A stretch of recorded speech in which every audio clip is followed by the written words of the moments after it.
आप विश्वास कर सकते हैं, इतिहास में असली त्रिपिटक ने देश छोड़कर पश्चिम की ओर बौद्ध ग्रंथ लाने की यात्रा शुरू की थी। पौराणिक कहानियों के विपरीत असली के पास कोई जादुई शक्तियों वाले शिष्य नहीं थे, न ही उनके पास तांग राजवंश का कोई आधिकारिक पासपोर्ट था। उनके साथ बस एक कमजोर सफेद घोड़ा था। उन्हें न केवल सरकारी चौकियों से बचना पड़ता था, बल्कि रास्ते में कई कठिन परिस्थितियों का सामना भी करना पड़ता था। एक दिन किसी तरह सीमा से दूर निकलकर रेगिस्तान में पहुंचे, लेकिन थोड़ी ही देर में सूरज की तपिश ने उन्हें और उनके घोड़े को थका दिया। ताकत बचाने के लिए उन्होंने घोड़े की पीठ से पानी की मशक उतारी और एक लकड़ी के बर्तन में पानी डालकर पहले घोड़े को पिलाया। यह घोड़ा बहुत समझदार था। उसने कुछ घूंट पीने के बाद संकेत दिया कि वह तृप्त हो गया है। तब ने खुद एक कटोरा पानी पिया, लेकिन जब घोड़ा दोबारा पानी पी रहा था, तभी एक शरारती छिपकली ने मशक को काट दिया। जब तक ने इसे रोका, सारा कीमती पानी बह चुका था। मजबूरी में उन्होंने बेकार हो चुके बर्तन और मशक को छोड़कर यात्रा जारी रखी। पानी की कमी में हर कदम बहुत मुश्किल था।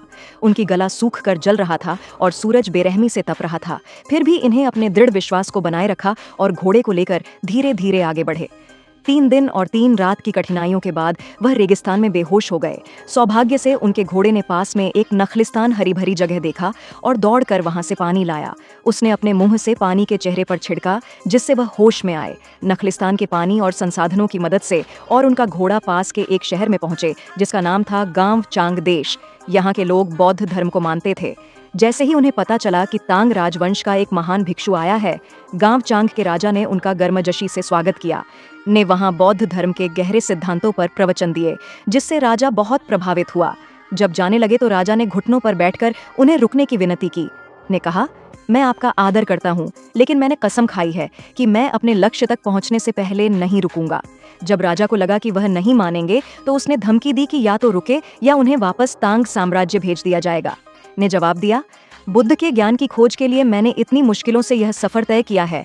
आप मेरे शरीर को रोक सकते हैं, लेकिन मेरे मन और इच्छा शक्ति को नहीं रोक सकते। उनकी यह बात सुनकर राजा को अपनी गलती का एहसास हुआ। फिर भी उसने कुछ सोचने के लिए समय देने के बहाने उन्हें कैद कर लिया, ताकि वह भाग न सके। ने अपनी दृढ़ता दिखाने के लिए 3 दिन रात तक भोजन नहीं किया और केवल ध्यान और सूत्र पढ़ने में समय बिताया। कि इस इच्छा शक्ति से राजा भी प्रभावित हुआ और आखिरकार उसने उन्हें जाने की अनुमति दे।